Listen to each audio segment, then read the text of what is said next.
Wagle estate परिसरात पहाटेच्या सुमारास मोठी दुर्घटना घडली. शांतीनगर येथील नूतन नीलम अपार्टमेंटमध्ये स्लॅब कोसळून 3 जण जखमी झाल्याची घटना घडली. नूतन नीलम अपार्टमेंट हनुमान मंदिराजवळील ए विंग या तळ+5 मजली इमारतीच्या 5व्या मजल्यावरील रूम नंबर 501चा स्लॅब थेट 4थ्या मजल्यावरील रूम नंबर 402 वर कोसळला. ही इमारत अंदाजे 30 ते 35 वर्ष जुनी असून C2B या धोकादायक प्रवर्गात ती मोडते. घटनेची माहिती मिळताच अग्निशमन दल, आपत्ती व्यवस्थापन पथक, पोलीस तसंच बांधकाम विभागाचे अधिकारी तात्काळ घटनास्थळी दाखल करले आणि यानंतर बचाव कार्य त्वरित सुरू करण्यात आलं. या दुर्घटनेत 3 जण जखमी झाले आहेत. 60 वर्षीय गजेंद्र प्रसाद यांना उजव्या खांद्याला फ्रॅक्चर झाले, तर 25 वर्षीय प्रिन्स यादव यांच्या उजव्या पायाला फ्रॅक्चर झाले. तसंच 23 वर्षीय प्रदीप यादव यालाही दोन्ही पायांना गंभीर दुखापत झाली असून त्यांची प्रकृती चिंताजनक आहे. जखमींना प्रथम मातोश्री गंगूबाई संभाजी शिंदे रुग्णालयात दाखल करण्यात आलं. त्यानंतर प्रदीप यादव यांना पुढील उपचारासाठी फोर्टिस हॉस्पिटल भांडूप येथे हलवण्यात आले. सुरक्षेच्या कारणास्तव संपूर्ण इमारत रिकामी करण्यात आली आहे. या इमारतीत एकूण 26 कुटुंब म्हणजेच अंदाजे 85 ते 95 प्रवासी राहत आहेत. सुरक्षेच्या कारणास्तव संपूर्ण इमारत रिकामी करण्यात आली आहे. या इमारतीत एकूण 26 कुटुंब म्हणजेच अंदाजे 85 ते 95 रहिवासी राहत होते. या सर्व रहिवाशांना तात्पुरत्या स्वरूपात ठाणे महानगरपालिका शाळा क्रमांक 38 येथे स्थलांतरित करण्यात आले. दरम्यान इमारतीची ए आणि बी विंग पूर्णपणे सीलबंद करण्यात आली असून पुढील कारवाई ठाणे महानगरपालिकेकडून केली जाणार आहे. सुदैवाने या घटनेत कोणतीही जीवितहानी झाली नाही. मात्र जुन्या आणि धोकादायक इमारतींचा प्रश्न पुन्हा एकदा ऐरणीवर आला असून या घटनेचा पुढील तपास सुरू करण्यात आला आहे.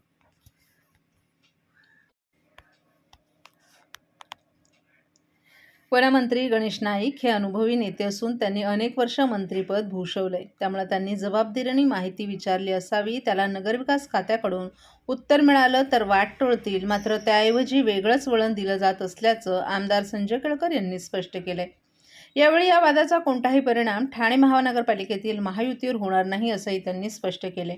भाजपच्या खोपट येथील जनसेवकाचा जनसंवाद या कार्यक्रमात आमदार संजय केळकर यांनी पत्रकारांनी विचारलेल्या प्रश्नांना उत्तरं देताना एकमेकांवर टीका करताना आचारसंहिता पाळण्याची गरजही व्यक्त केली. प्रशासकीय राजवट असताना नवी मुंबई महापालिकेच्या अनामत रकमा आणि भूखंडांबाबत घेतलेल्या निर्णयाची माहिती वनमंत्री गणेश नाईक यांनी विचारली आहे. नाईक हे अनेक वर्ष सत्तेत होते. त्यांनी जिल्ह्याचं पालकमंत्रीपदही अनेक वर्ष भूषवलंय. नवी मुंबईत 25 वर्ष त्यांनी एकहाती सत्ता ठेवली आहे. त्यामुळे त्यांनी जबाबदारीने माहिती विचारली असावी. त्याला नगरविकास विभागानं उत्तर द्यायला हवं. मात्र त्याऐवजी वेगळं वळण दिलं जात आहे. आवश्यक माहिती मिळाली तर वाट टाळता येऊ शकते. जनतेनं विकासासाठी महायुतीला सत्ता दिली आहे. अशा वादामुळे लोकांमध्ये संभ्रम वाढण्याची शक्यता अधिक आहे. महायुतीबाबतचे कोणतेही निर्णय हे राज्यात मुख्यमंत्री फडणवीस आणि केंद्रात अमित शहा वेळोवेळी घेत असतात. त्यामुळे सध्या सुरू असलेल्या वादाचा कोणताही परिणाम ठाणे महापालिकेतील महायुतीवर होणार नाही असंही केळकर यांनी स्पष्ट केले. सर्व नागरिकांना आवाहन करण्यात येत आहे की सध्या डासांमार्फत पसरणाऱ्या डेंग्यू या आजाराचा प्रसार रोखण्यासाठी प्रत्येकाने पुढील प्रमाणे कार्यवाही करावी. डेंग्यू आजार एडिस इजिप्ती हा डास चावल्याने होतो. या डासांची पैदास साचलेल्या किंवा साचवलेल्या स्वच्छ पाण्यामध्ये होते. 8 दिवसांपेक्षा जास्त दिवस पाणी उघडे व साचून राहिल्यास त्यात डास अंडी घालतात.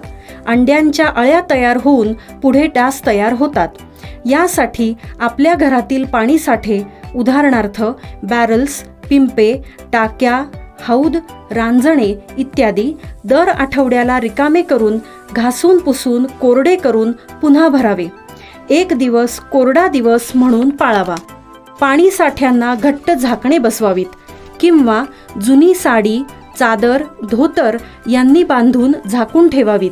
म्हणजे डास त्यात जाऊन अंडी घालणार नाहीत.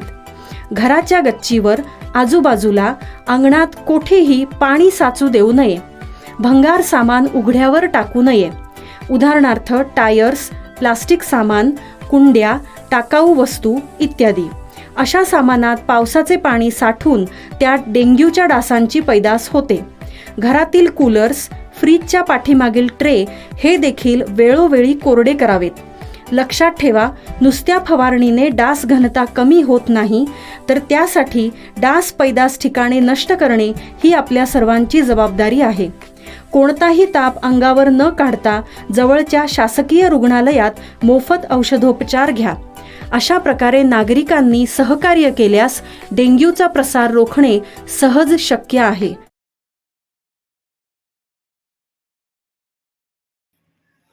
ठाणे महानगरपालिकेच्या कार्यशाळा विभागातील वाहन चालक सतीश बळीराम तेटवार याला कर्तव्यावर असताना मद्यप्राशन केल्याप्रकरणी ठाणे महापालिकेच्या सेवेतून तात्काळ निलंबित करण्यात आले.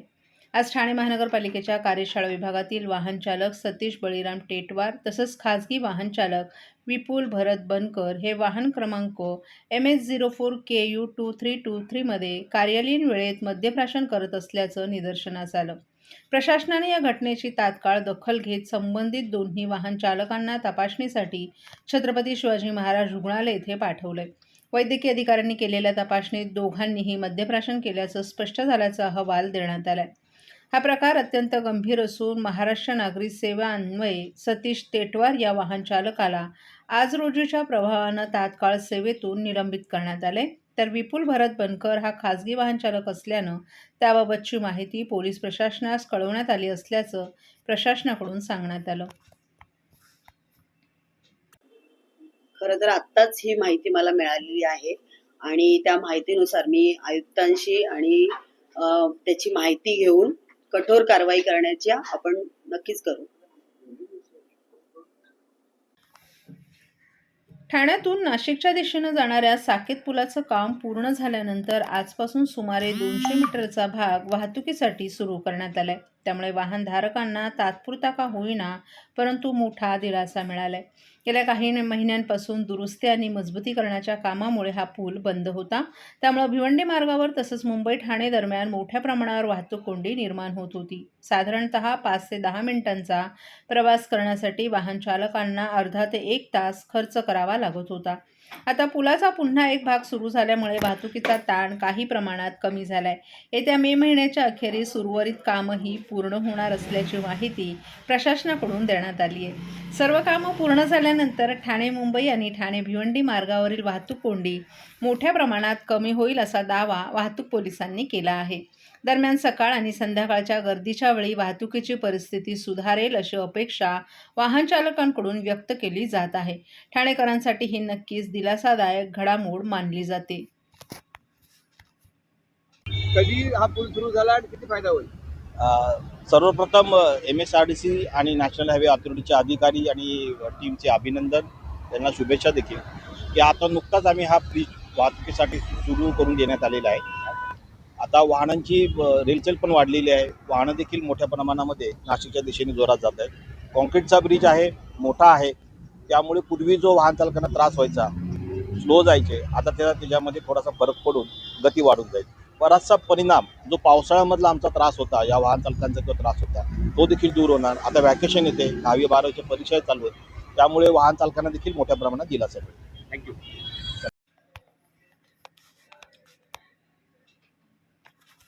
कोकणात जाणाऱ्या हजारो चाकरमान्यांचा प्रवास सुखकर व्हावा यासाठी लालपरी सज्ज झाली आहे.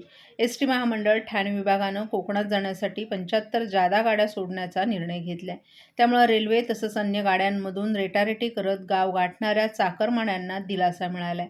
आमच्या गावात आहे शिमगा असं म्हणत चाकरमानी कोकणात रवाना होतील.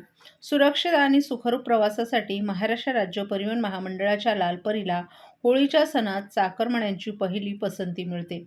ठाणे, कल्याण, डोंबिवली, दिवा आणि कळव्यात नोकरी व्यवसायाच्या निमित्तानं स्थानिक झालेल्या कोकणवासियांच्या दिमतीला एसटी महामंडळाची लालपरी सज्ज झाली आहे.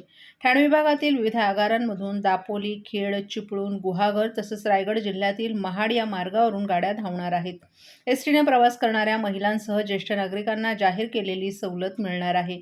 बोरिवली आगारातून 17, भाईंदर आगारातून 3, ठाणे खोपट आगारातून 21, कल्याणहून 17 आणि विठ्ठलवाडी आगारातून 21 बस सोडण्यात येणार आहेत. प्रवाशांसाठी आगाऊ आरक्षणाची सुविधा ऑनलाईन तसंच ऑफलाईन उपलब्ध असून 28 फेब्रुवारी ते 2 मार्चपासून बुकिंग सुरू होणार आहे. ग्रुप बुकिंगची सोय उपलब्ध करण्यात आली असून अद्याप कोणतंही ग्रुप आरक्षण झालं नसल्याची माहिती एसटी प्रशासनानं दिली आहे.